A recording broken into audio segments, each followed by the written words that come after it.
좋아요, 구독.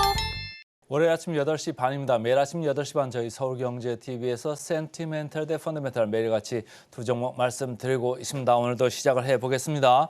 오늘은 센티멘탈로 덴티움 오랜만이죠. 펀더멘탈로 현대모비스 이렇게 두 종목 되겠습니다. 덴티움 보시면 차트로 보시면 주가가 별로 안 좋았습니다. 연초 중반까지 계속 괜찮았었죠. 그래서 여러분의 전문가들 그리고 저를 포함해서도 계속 좋게 바라봤다가 중국에서 VBP 그러니까 Volume Based Procurement 그냥 대량으로 사가는 거예요. 그럼 대량으로 사가면 어떤 일이 생기죠? 마진이 좀 떨어지잖아요. 그러니까 중국에서 막 늘어나는 건 좋은데 중국의 매출 비중이 이 회사는 한 55% 이상 하거든요. 그러니까 중국 비중이 늘어나는 건 좋은데 거기서 마진이 좀 떨어질 거다 이런 우려 때문에 주가가 이 녹색 부분 계속적으로 내리고 잠깐 반등해서 또 내리고 하다가 이제는 바닥을 치는 느낌의 수급이 약간 들어오는 게 제 레이더에 걸렸습니다. 그래서 오늘 말씀을 드렸는데 이렇게 최근에 다른 것들은 그렇게 크게 변하는 게 없는 것 같은데 이 바닥권에서 약간 그 방향을 좀 틀고 있다. 그래서 바닥 쳤나 이런 느낌이 들어오고 있습니다. DB금융투자입니다. 중국 아무래도 이제 중국 비중이 50% 이상 되기 때문에 이쪽에서 잘 될 거냐 안 될 거냐에 따라 가지고 회사의 주가가 많이 왔다 갔다 하죠. 뭐 저희가 호텔 신라 얘기를 하고 화장품 얘기를 하고 뭐 F&F 얘기를 할 때도 중국이 소비가 지금 어떻게 되느냐 이런 생각들을 많이 하는데 여기도 이제 마찬가지죠. 임플란트 하는데도 마찬가지로 중국에서 어떻게 돈 쓸 준비가 돼 있느냐 아니냐 이런 것 때문에 이제 주가가 오르고 내리고 하는데 말이죠. 여기도 23년은 좀 안 좋았습니다. 근데 금년 들어오면서부터 계속 그 지준율도 낮추고 전체적으로 소비를 좀 진작하기 위해서 여러 가지 이제 하는 모습들이 보이기 때문에 좀 돌아설 거다. 아까 오프닝 멘트에서도 제가 말씀드렸습니다마는 중국 상하이 시장이 우리 시장보다 지난주에 엄청나게 더 많이 올랐잖아요. 그러니까 바닥치고 밑에서부터 꾸준히 강하게 지금 올라가는 그 국면이 있기 때문에 중국 관련주들도 약간은 볼 타이밍이 좀 들어오는 거 아니냐 이런 생각이 좀 들을 정도로 그런 그 느낌이 있습니다. 그런데 이쪽 중국에서는 하반기 가면서 이런 전반적인 영향 때문에 하반기에 소비 심리가 좀 개선되고 소비가 진짜 될 거다 이렇게 이제 보는 거죠. 그리고 23년 4월 VBP 정책 이후에 좀 걱정을 많이 했는데 그래도 OPM 그러니까 Operating Profit Margin이죠.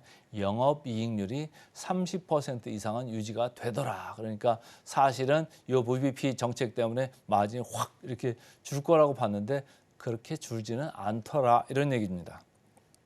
키움증권입니다. 제목이 재밌죠.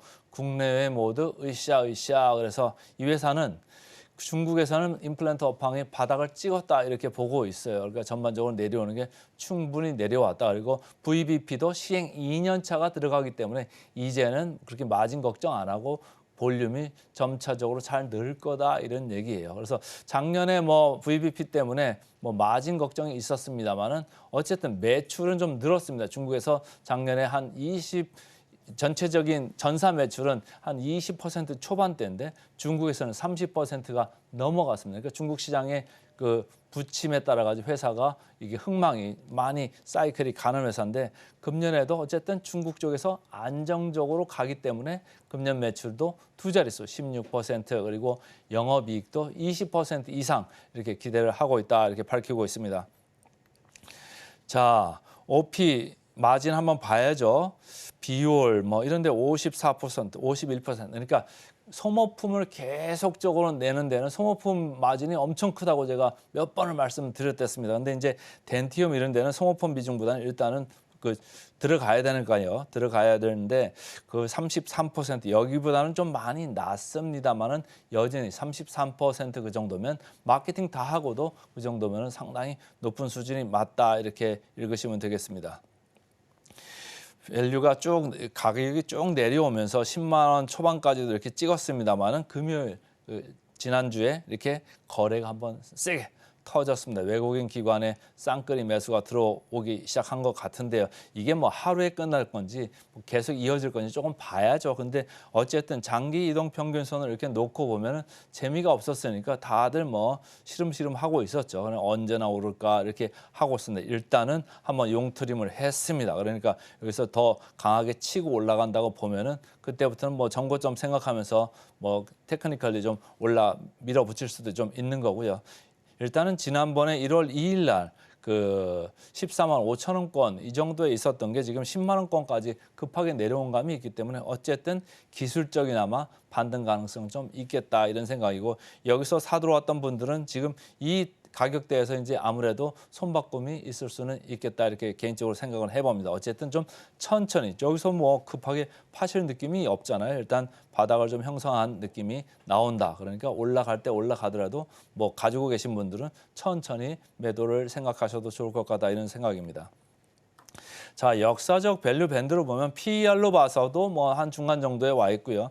PBR로 봐서는 중상단에 와 있습니다. 이미 작년에 쭉 이렇게 올라가면서 리레이팅, 그러니까 주가 재평가가 상당히 진행이 됐었죠. 그 다음에 쭉 이렇게 내려온 겁니다. 이 내려온 게 아까 말씀드린 VBP, 이 정책 시행과 관련해서 마진이 좀 훼손되는 거 아니냐 이런 우려가 있었다. 그러나 이제는 확인이 됐다. 4분기에 실적 보니까 영업이익률 마진이 30% 초반대는 서 있더라. 이거 금년에 33% 계속 유지할 수 있다. 이런 얘기를 하는 거죠. 그러니까 조금 지켜보시면서 천천히 대응을 하셔도 좋을 것 같습니다. 자, PER, PBR 볼게요.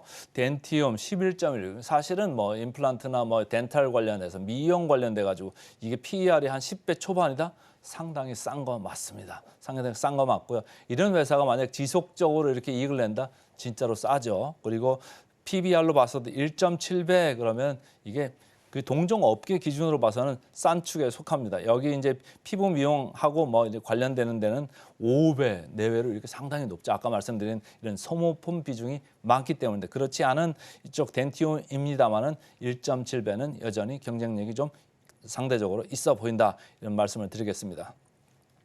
목표가는 어쨌든 주가 내려오는 걸 반영을 하면서 하향세가 쭉 이렇게 있어 왔죠. 그런데 이제는 좀 하향세가 마무리되는 것 같다. 4분기 실적이 시장의 예상보다는 약간은 낮습니다만 아주 우려했던 것보다는 괜찮았다. 이렇게 읽으시면 되겠습니다.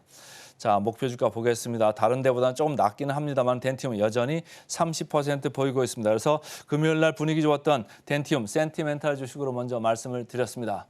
펀더멘탈로 넘어가겠습니다. 펀더멘탈. 오늘은 현대모비스입니다. 현대모비스 최근에 뭐 이 차트 보이듯이 기아, 현대차 주가가 아주 강력하게 올랐습니다. 뭐 오늘 이제 발표가 나겠습니다만은 기업 밸류업 프로그램 관련해서도 같이 묶이면서 기아, 현대차가 이렇게 불을 뿜었는데 현대모비스는 뭐 그 정도는 아니었죠. 조금 올라오기는 했습니다만 그 정도는 아니었다. 그런데 금요일 날 뭔가 좀 분위기가 있는 듯이 조금 바뀌는 모습이 저한테 왔습니다. 그래서 현대모비스가 후행을 하는데 조금 위를 바라볼 수도 있겠다. 그런 모멘텀이 좀 있다. 이런 걸 말씀을 드리면서 삼성증권 그룹에서도 신경 쓰기 시작했다. 최근에 나온 뉴스예요. 5월 말 현대차로 수소 연료 전지 사업을 양도할 수 있다. 그렇게 되면은 연간 뭐 500억에서 1000억 정도 이렇게 로스, 마이너스 나던 거를 빼버리고 이게 현대차가 가져가는 그 모습이 되니까 현대모비스 그 회사 자체로는 수익성이 이렇게 올라갈 수 있습니다.